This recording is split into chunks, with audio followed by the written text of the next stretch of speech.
What is your biggest dream in your life? He said, I haven't thought about it. Though I have some of the dreams, I don't know, I really don't know whether they are going to be realized or not.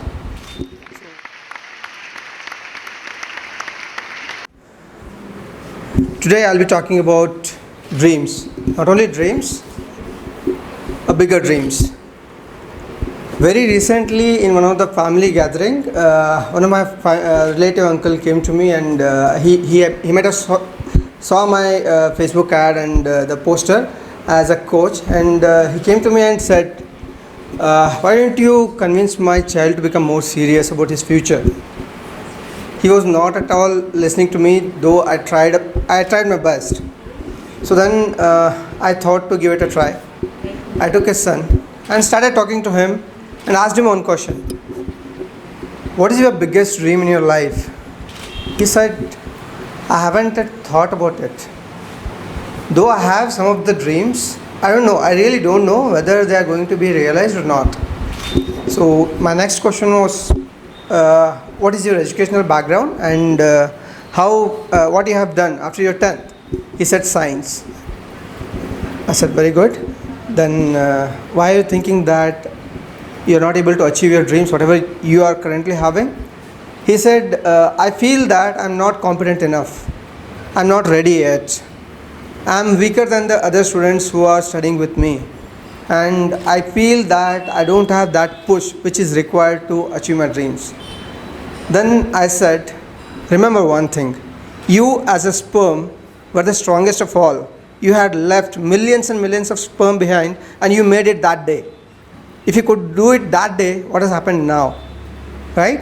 It's a valid question for him. So he started thinking about that.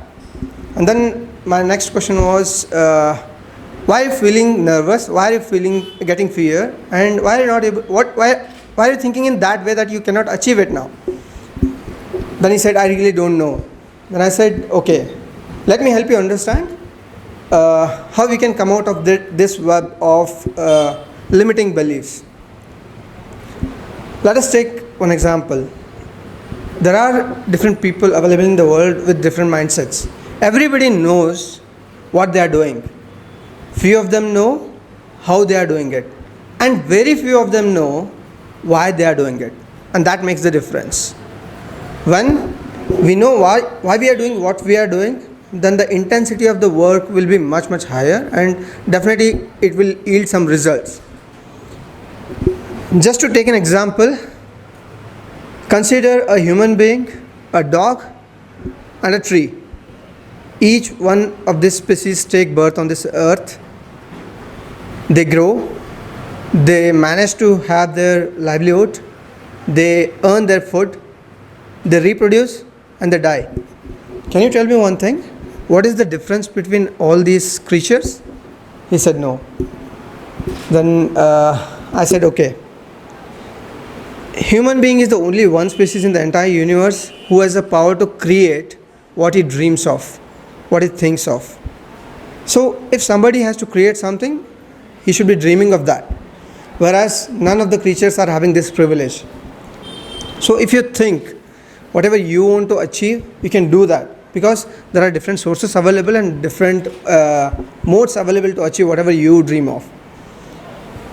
So if you make a circle with Y at the center, how after that in the next circle, and what at the exterior, bigger circle, as of now you have trapped, you got engaged completely in the external circle, which is the biggest circle. It's because of that you're not able to understand how your dreams can be achieved. It's because of that how you're not able to understand why my dreams are going to come realized. So the exact and the ideal approach towards life should be inward to the outward. It should not be the other way around. When you take an example of those three species, just imagine whether a dog can know how it is doing what it is doing. He said no. When I asked whether a tree will be knowing how it is doing what it is doing, again he said no. Then I asked, do you know what you are doing, how you are doing? He said no. I said maybe yes, may not be yes. In some cases you might be knowing how you are doing what you are doing. In some cases you might not be doing. In most of the people, in most of the cases with the people, most of the things are happening accidentally. None of them are aware how the things are happening in their life. It's because of that they got trapped in the web of this misbelief and limited mindset. So now just imagine, do you ever think, or do you really feel that dog and a tree would ever be able to understand why they are doing what they are doing? Is there even a single 1% of chance for them to get it realized? Not really, I feel. It's the only human being who can think of it, who can give it a thought, why I'm doing what I'm doing, right? Then he started thinking about it. Then I asked him, when you also don't know why you are doing what you are doing, and they also don't know why they are doing what they are doing, what is the difference between both of you, yourself and the other creatures?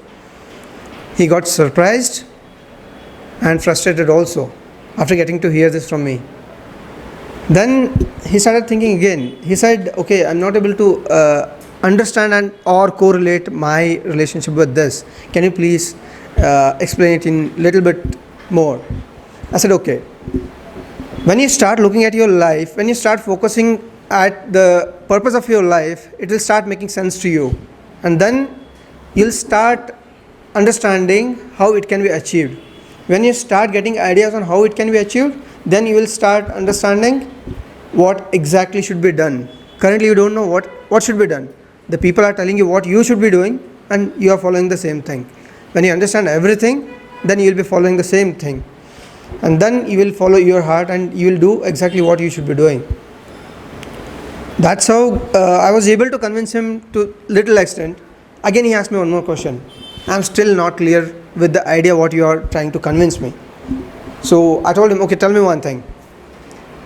If I ask you to walk 20 kilometers from here, and after completing your 20 kilometers, you'll get 1,000 rupees. Will you do that? He said, no, not at all. I asked him why. Why should I strain myself? Why should I walk for 20 kilometers just to get 1,000 rupees?